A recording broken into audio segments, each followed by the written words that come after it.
porque es economista, es asesor de Javier Milei, es profesor universitario. Le damos la bienvenida a Ariel Korenberg, que tiene la amabilidad de atendernos. ¿Cómo va? ¿Qué tal? Muy bien, gracias por el tiempo. ¿Cómo están hoy? En nuestros estudios centrales. Hoy Bien, acá en el feriado. hemos tenido días ¿Qué hacen mejores, laburando estamos un bien. feriado? ¿Podés creer esto? Pero, qué barbaridad. No hay ni un derecho laboral. No. El tenemos. primer trabajo. No tenemos Sí. sindicato, nada. Sí.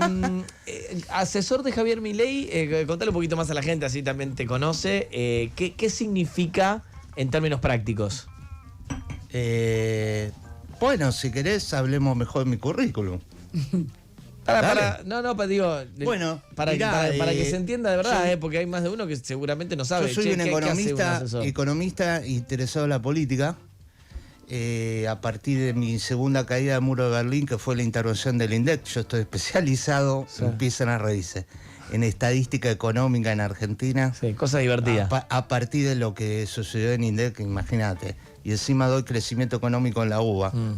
En mi caso lo doy sin dinero. Como dice el presidente, él lo da con dinero. Crecimiento con dinero. Sí. Y bueno, a partir de un momento me convocó. Nosotros nos conocemos del ámbito académico, ni se debe acordar. De los 90, mirá. al comienzo de los 90 y más atrás. En la Asociación de Economía Política. Incluso iba Martín Tetaz con rulos. Sí. Me acuerdo. ¿Rulos tenía Tetaz? Sí. Tengo una foto, lástima que no la traje. En esa época era alto. Carpetealo con las fotos. Dale. Javier estaba igual en ese momento que ahora. Bueno, y me convocó como asesor de honorem. Por ahora pude tomar cafecito nomás. Bueno, pero esto... Café hay. Está bien. ¿No Café te lo hay. cobran el café? Esto significa que te... Y me pide cosas de vez en Eso. cuando, algún dato, o que escriba algún artículo en especial, aunque yo escribo habitualmente, mando el aviso. Metete el Cada chivo. tanto Sí. en La Nación. Sí. En el diario La Nación. Sí, te artículo de leemos fondo. allí. Y cuando participo en el debate, que es lo que más me interesa, a pesar de mi formación académica. Claro, yo digo para entender, porque está bueno también que quien esté del otro lado y se cope con la charla lo comprenda profundamente. Cuando te juntás en calidad de asesor con un presidente, en este caso con Javier Milei, Sí. te escucha, te da una masterclass, es un ida y vuelta, no te pido que quiebres ningún off, pero sí entender la dinámica. No, mirá, yo te diría, personalmente nos vemos poco. Mm. Nos vimos, me acuerdo, en el Hotel Libertador Sí. el 8 de diciembre, sábado 8 de diciembre, justo antes de asumir. Sí. Me propuso ir al INDEC por mis antecedentes y le dije que no. Mirá, ¿y por Sí, qué se pero rechaza un lugar así? ¿Por qué? no me cortó la cabeza, ¿viste? No. ¿Pero por qué le dijiste que no? No, porque estoy en otra etapa de mi vida, digamos, y para dar una noción, el INDEC no es hacer estadísticas, tenés que administrar recursos humanos. Y yo soy pésimo para las relaciones. No. ¿Las relaciones en general, humanas? Sí. No, para las relaciones laborales, digamos. Ok. Soy muy exigente, Ok. soy muy ansioso, quiero las cosas para ayer, etc. Sos un jefe exigente. Y la verdad que negociar más allá del sindicato que te toque, en ese caso es ATE Sí. y UPCN, son muy duros y bueno, no tengo ganas. ¿Cómo decís que se logró lo que casi nadie niega? Digo casi porque se podría hacer el asterisco sobre cómo está compuesta la canasta del INDEC, que después te quiero preguntar. Sí. Pero ¿cómo analizás vos que se logró la baja de la inflación en la República Argentina? O como se dice técnicamente, entiendo, la desaceleración inflacionaria. Vamos a lo mío, Dale. que es la historia. ¿Puedo hacer un poco de historia? Un poquito, sí, sin esa Bueno, parte. ¿no? Sin Argentina, romper es nada. Argentina Tenemos es el tiempo. único país, porque hay que entender de dónde venimos. Argentina es el único país que repitió una hiperinflación en su historia, excepto Rusia. Rusia tuvo una hiperinflación en la guerra civil, luego de la revolución bolchevique, y luego cuando cae la Unión Soviética, que fue terrible para ellos, imagínate, para el mundo también, para bien y para mal. Nosotros sin guerra, sin invasiones extranjeras y sin revoluciones, y sobre todo sin segregación territorial, acabamos de repetir una hiperinflación. A nivel de lo que Alemania tuvo en 1923, nosotros en 2023. No en magnitud, pero todos los fenómenos, cepo, golpear las puertas a Wall Street en ese caso y nosotros al fondo, pedirle prestados a un tercero para pagarle al primero. Para Javier Milei dice íbamos control camino cambiario, a una brecha hiperinflación. cambiaria. No dice que se hizo la hiperinflación. Bueno, estoy escribiendo un paper al respecto. Lo que estuvimos muy al borde de la hiperinflación y si, mirad, lo voy a citar, hay un dato semanal, por 2 vías se prueba. Uno es la magnitud. La magnitud la traspasamos, que es un límite académico, digamos, que estableció un estudioso que se llama Philip Kagan, que se escribe Kagan. Sí. Digo, cuando me dieron una vez un premio, Juan Carlos de Pablo me cargó y me dijo, el estudio de la demanda de dinero de Kagan. Kagan, claro. Hermoso. Era Kagan. Kagan, que dice que cuando pasás el 50% mensual, nosotros pasamos el 50% mensual de 2 maneras. En la tercera semana de diciembre tuvimos una inflación semanal del 12%, equivalente al 55% mensual, y al 18.000%, Milei se quedó corto, él dice 17.000% anualizado. Pero eso nunca, es hiperinflación. Pero nunca en estadística nunca se repite y se hace el número compuesto como para llegar al 18.000. Viste que esa es una de las cosas que no, hoy, es el equivalente anual, o sea, viste que hoy menos mal, menos mal que asumió un nuevo gobierno, más allá si era Milei o no, porque eso ya genera mejores expectativas. Hubiera ganado más. Está bien, pero él igual Milei en esa cuenta agarra un número y la velocidad que sintió la gente era equivalente al 18.000% anual.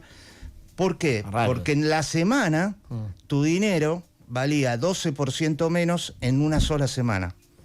La otra definición, que es más heterodoxa, de mi tutor de tesis, Daniel Heyman, y Leon Ufo, recientemente fallecido, definen hiperinflación cuando colapsan los horizontes de planeamiento. Explico. Vos en una inflación baja, tu proyección es anual. En una inflación crónica, tu proyección es mensual. Entrás a un régimen de alta inflación, que no es hiper todavía, cuando supera el 5 mensual. Eso hace rato Argentina lo superó. Precisamente, justo me preguntás cosas que acabo de investigar. No, igual no me quiero ir por las ramas para aprovechar tiempo. Yo lo que te decía, y te agradecemos la historia para entender el contexto. Lo pasamos en el segundo trimestre del 2022. Sí. Establecimos un régimen de alta inflación similar a los 80. Y similar a los últimos 80 años. Bueno, pero la pregunta era... Y entonces llegamos a una hiper... ¿Cómo se llega al 1,5 y si es sostenible? La pregunta entonces es, ¿era necesario una estabilización macroeconómica urgente? Las opciones eran pocas, porque Argentina no tiene instituciones de hecho, no hay instituciones a nivel Banco Central, es una oficina monetaria adscrita a la presidencia de turno, no tiene la autonomía suficiente, Argentina con este nuevo gobierno, así como Menem luego de la hiperinflación del 89, se encontró con un país que no accede al crédito, no nos presta ni magolla. Los únicos que nos pueden dar prestado es el Fondo Monetario. China exige que estemos de acuerdo con el Fondo Monetario para darnos el swap. A ese nivel llegamos. Por lo tanto, te diría casi, no digo milagro, pero la cosa es muy frágil. Argentina todavía no accede a los mercados voluntarios de deuda. ¿Qué quiere decir? Que cuando asume el nuevo gobierno había que pagar 20.000 millones de dólares en efectivo. Ningún país del mundo tiene ese problema de refinanciamiento de la deuda. O sea, Argentina estaba al borde del default formal ya con el Fondo Monetario. Nadie daba prestado y tenía que tener recursos líquidos para poder pagar 20.000 millones de dólares. Menos mal, se hizo blanqueo y los obtuvimos. Pero si no se hacía blanqueo, no teníamos plata para pagarle al Fondo Monetario. ¿Y esos no son muchos conejos saliendo de la galera que en un momento se acaban? Los conejos de la galera tienen que ver con la renegociación de deuda que creo que fue durante la pandemia que hizo Guzmán, que pateó toda la deuda para que venza justo con el nuevo gobierno. Le iba a tocar a Massa en todo caso, también. Los conejos de la galera están en la medida en que no hubo una política económica consistente por esto y que se dice... Argentina volvió a un régimen inflacionario en medio del superciclo de precio de commodity mayor de la historia argentina de la generación de 1880, donde el precio de la soja subió de $100 la tonelada, nuestro principal producto de exportación, a $600 en pocos años, llegando al máximo en el 2011. Por eso todos demandaban, queremos la canasta de consumo del 2011. Lástima que al día siguiente de asumir Cristina con el 54%, entramos en cepo. Porque la misma gente, la contradicción argentina, que demanda, quiero consumir, como si tuviéramos las hojas $600, te aviso que estamos en 300, ¿ok? Que ese es nuestro principal recurso de exportación y generación de dólares en Argentina, porque el argentino, dólar que ve, lo atesora. Entonces la única manera de obtener dólares es con una buena cosecha de campo. En esa economía básica, de edad media, con el mayor respeto, no es la África de hoy, de la África de la Edad Media, así estamos. Que llueva, tengamos buen clima, recemos y tendremos dólares. Esa es la situación argentina hoy. Pero no va muy en línea, digo, esa crítica con la crítica a la desinversión o a la falta de... una contradicción con esta idea de la motosierra, de cortar sobre las políticas industriales, sobre políticas que puedan diversificar la matriz económica de Argentina, que no sea solamente rezarle al campo. Hay una hipótesis heterodoxa que habla de la industria naciente. Entonces, como están haciendo la industria, vos la tenés que apoyar. Sí.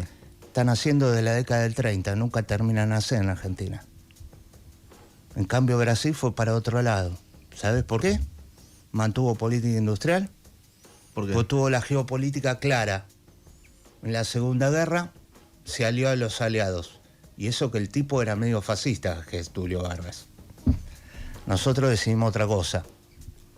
A último momento, Perón se inclina a Eisenhower, se arrodilla y le dice, por favor, quiero entrar al Plan Marshall. Pero ya era tarde, porque le queríamos vender a Europa trigo a mayor precio que el internacional, cosa que no se puede en ningún país del mundo.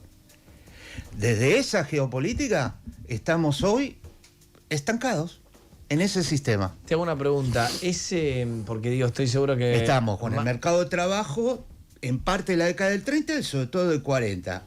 Con las relaciones exteriores cambiándolas cada 4 años con un gobierno ideológicamente contrario. Desde afuera nadie entiende a Argentina.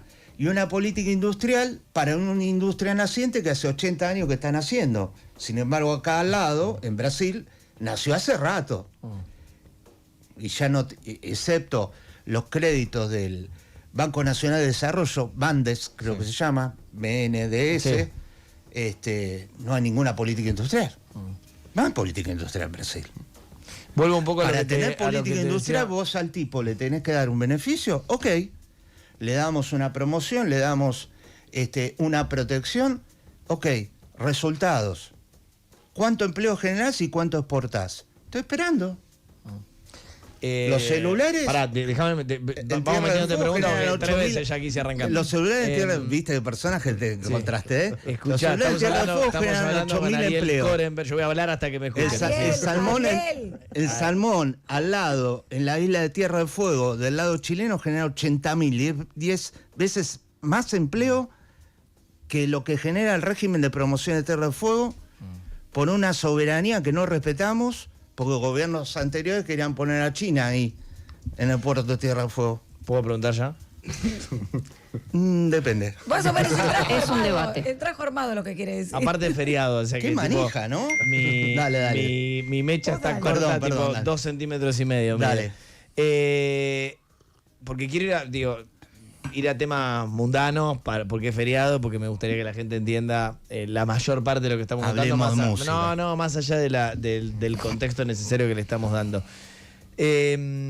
Viste que se habla mucho en los últimos tiempos de si en algún momento, de hecho tengo entendido que el INDEC ya la tiene preparada, que es una nueva medición, básicamente cambiando un poco el peso que tienen los servicios en la medición del IPC, ¿no? ¿Querés que te cuente toda la historia de eso? No, la historia por favor no, porque si no, no va a entrar. pero asume- pero pará, escuchá mi pregunta porque así podemos ir al punto, porque si no se nos va a ir el programa y no lo vamos a disfrutar y Dale. y el oyente tampoco. Y Escuchá, Ariel, no es escuchá. nuestra idea. ¿Crees que está bien medido hoy la inflación en Argentina? ¿Crees que debería actualizarse para que sea todavía un poco más acertada? Entre enero de 2015, mirá vos, pasa el tiempo. Sí. Enero de 2007 y diciembre de 2015 se destruyó toda la estadística argentina, incluyendo en la cuenta permanente de hogares. Incluso se ocultó que en el 2011 teníamos un desempleo del 11%, no lo que decía la encuesta permanente de hogares del INDEC. A partir de se ocultó en el Ministerio de Trabajo, ¿sabés? Encuesta Nacional a la Protección Social.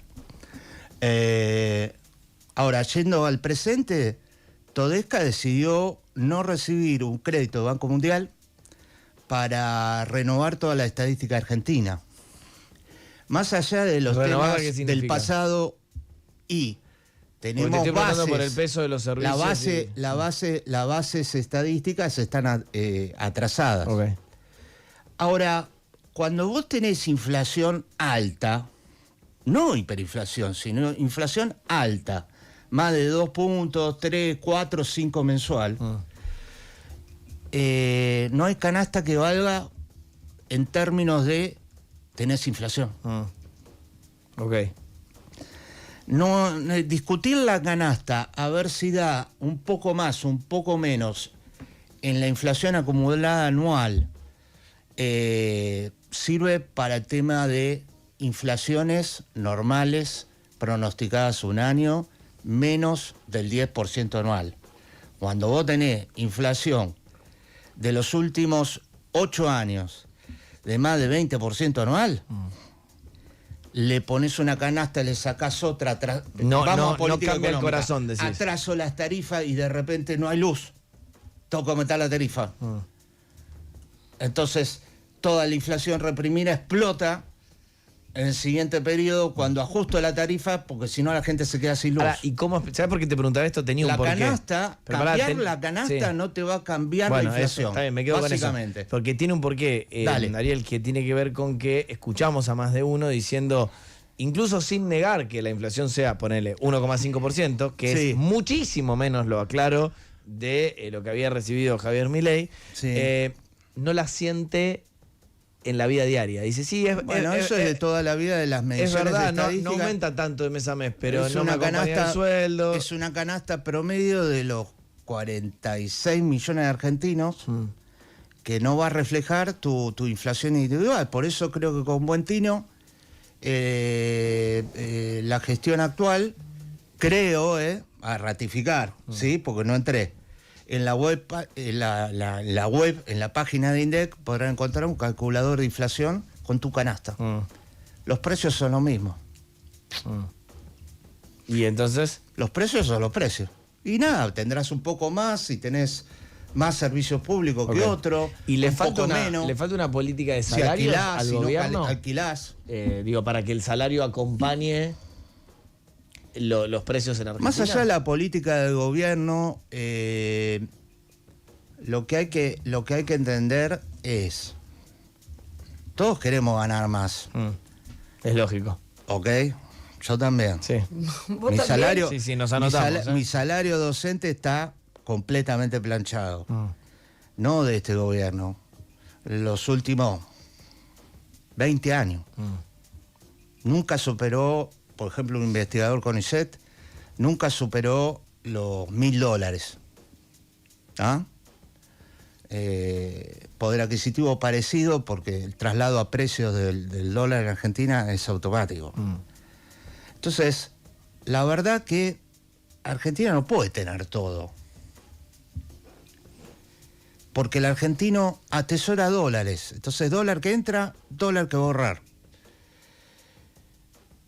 Digamos, a menos que se haga un cambio institucional muy profundo, que es modificar lo que heredamos de la década del 40.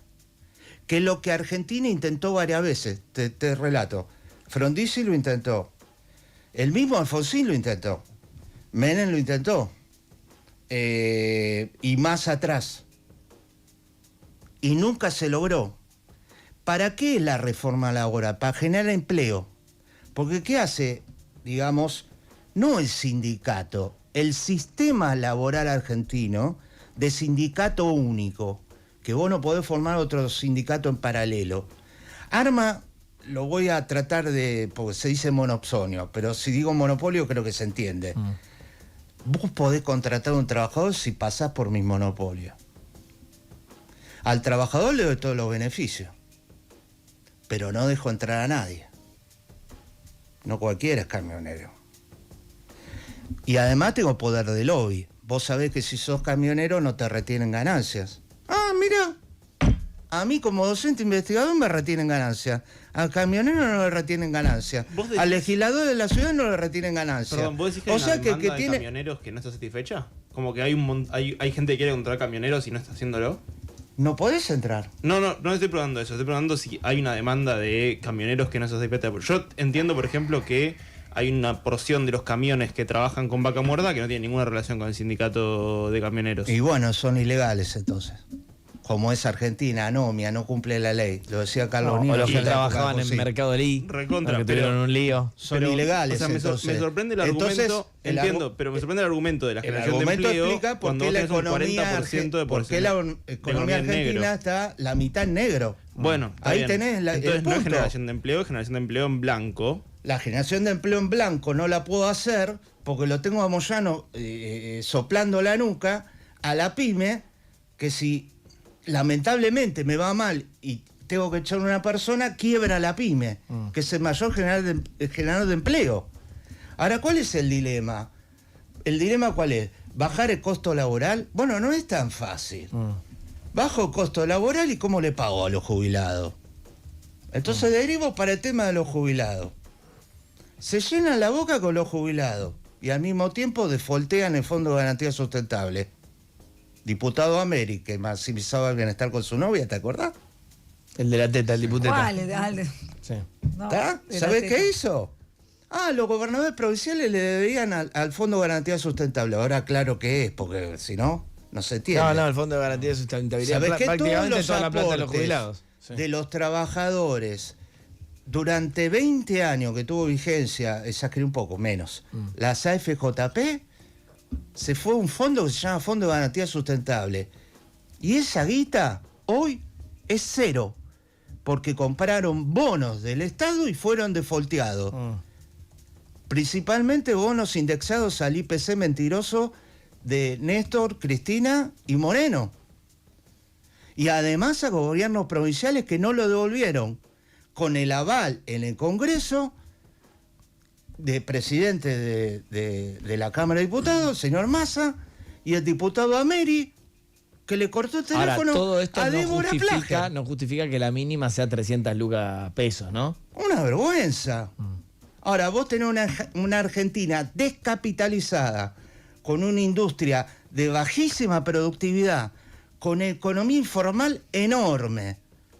Está congelada la generación de puestos de trabajo en blanco desde hace más de 10 años, en 6 millones de puestos de trabajo, mientras la población sigue creciendo.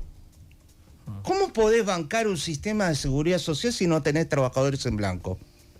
Esa es la clave. Te hago una pregunta. Se llenan la boca, Sí. ahora quieren poner en el Congreso, no sé, moratoria, todo, y díganme cómo van a generar empleo en blanco si no tocan todo el sistema laboral que heredamos de la década del 40.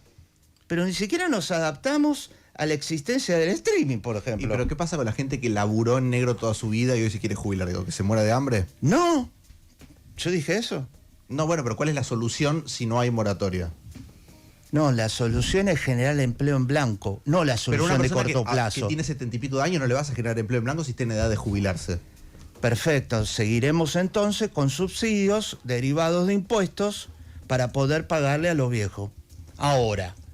Pero más allá de la ironía, ¿qué se hace? No, en no serio? es la ironía, es la verdad, porque el sistema de jubilación creado por la derecha, el señor von Bismarck, en Alemania, para contraponerse a la socialdemocracia, porque veía viejos muertos de hambre en la calle, significa ahorro obligatorio para jubilarse.